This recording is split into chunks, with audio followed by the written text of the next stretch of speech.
Ziggezagen, ziggezagen. Ziggezagen, ziggezagen. Mensen, dat is al een oud liedje. Dat was het liedje wat wij al zongen op de kleermakerschool. Net voor aanvang van de les. Er hong ook boven de deur onze slogan van ons dingen. Kunnen die nijen, dan kunnen stikken. Ja. Maar dat ik in het kleermakersvak terecht zou komen, dat was al in een vrij vroeg stadium al bekend. Ja. Mijn familie komt van oorsprong uit Gulpen. Mijn opa zei op zijn 95ste, ik breid er een eind aan. Toen zei mijn oma, ja hallo, maar dan haak ik ook af. Bij ons thuis was het al in de klerenzooi. Mijn vader den dronk. En dan kwam hij zigzaggend naar huis. Mijn moeder had een druitje los. En van die twee samen ben ik de klos.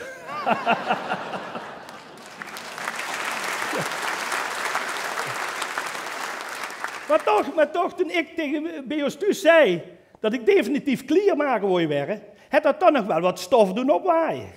Ja. Mijn ouders die hadden gedacht, dat is raar, mijn broertje, dat vul ieder zeugen doen. Dan hij veel meer verstand van kleren als ik. Ja, dat zal ik wel zien als ik tot op 45ste in de kaas heb gezeten. Ja. Op zich heb ik er geen problemen mee als mensen uit de kaas komen. Wel als het de kaas is, dan bij ons op slaapkamer staat.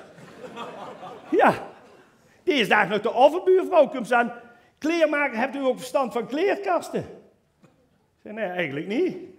Maar goed, ik wil best even kijken. Ja, zet ze, als er een trein bij ons neven komt, zet ze, dan rammelt een hele kast in hen. Ik zeg, ja, ik wil best kijken. Dus ga je in de kast zitten, stikdonker, dus ik ga de zaklamp bij me, om te kijken wat er gebeurt.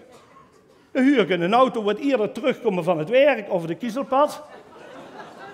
Misschien we een mens, kwam het eerder terug van het werk. Dan komt het stampende vuur, komt in de trap op.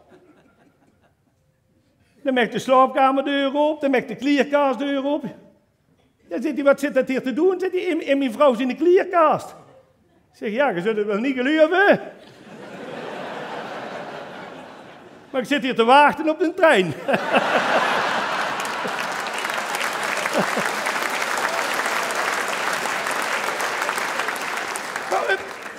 Maar omdat het iets raar zo'n twijfelgeval was, jongen mechje, dat wist het zelf mij niet.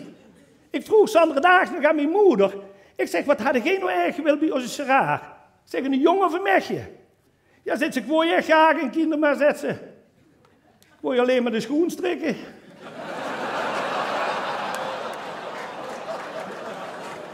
Ik heb belangrijke mensen uit binnen- en buitenland in mijn klantenbestand. Onlangs, het hele kabinet. Het hele kabinet heb ik nog van, pakken mogen voorzien. Ja, zit Dick. Ja, zit hij in verband met die onverantwoorde uitgaven van mijn ministers. Zeg, wil ik alleen nog mijn jassen met toegenijde tessen.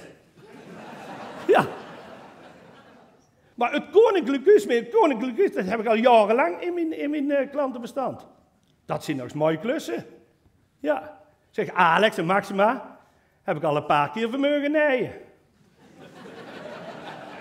Dat zijn nog eens mooie klussen. Bij Alex moet je altijd opletten. Alex is altijd zo klaar. Dat is een beetje recht toe, recht aan. Zo'n vierkante blok. Wel moet je bij Alex altijd afvragen, is dit nou een echte of is dit een dubbelgang? Want dat heeft hij ook in, hè.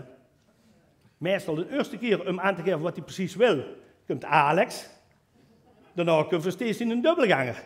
Belex. Ik zeg tegen Belex, ik zeg, meneer, werd ik altijd ingezet. Nou, zit hij, in 1998 zit hij dan 11 steden, toch weer Avenburen, zit hij, dat was ik. Ja, Alex vond het veel te koud. En zit hij, ik heb met Maxima een tango gedanst op zijn bruiloft. Alex kan niet eens dansen. En toen op Koninginnedag, toen hij met dat fiets tegen dat hek aan botste en met zijn ballen op de stang plofte. Zeg, gelukkig was hij dat zelf.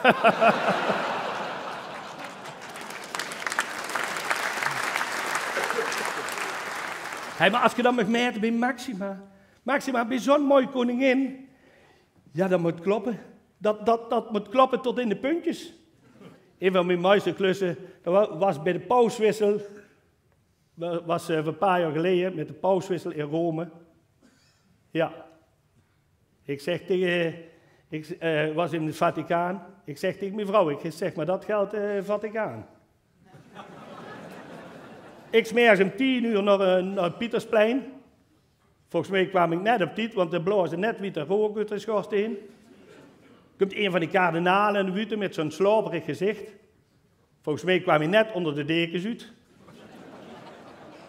Met de legendarische woorden, Urbi et Orbi. Dat heb ik Benedictus nooit horen zeggen. Franciscus, hij heeft weer gezien. Frits, kom eens, zit hij. Kunnen niet meer al mijn kardinalen ook niet van Eekelier voorzien? Ik zeg, oh god, alle kardinalen. Ik zeg, dat zien er 168. 167 heb ik terstond kunnen meten. Ene kardinaal, die stond op het punt, laag op het punt, om dit aardse paradijs te gaan verlaten. En onderhand dat ik met meten was, de roken in de gangen, zo heerlijk naar vers gebakken appeltaart. God, zegt de kardinaal, dat zou ik toch ook nog wel lussen.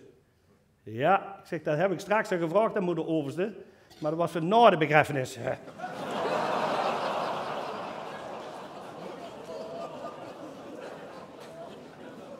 Maar goed, ook een mooi klus voor mij.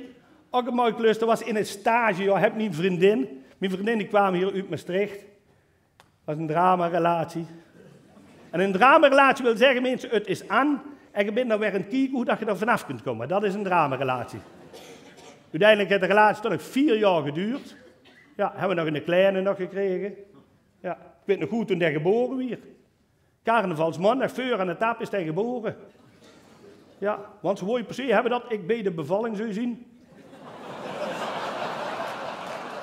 Ja. Nou, kom maar met. Mensen met vandaag, dan zit er bij iedereen van ons wel een steek los en zit bij het meeste het garen niet meer op de klos.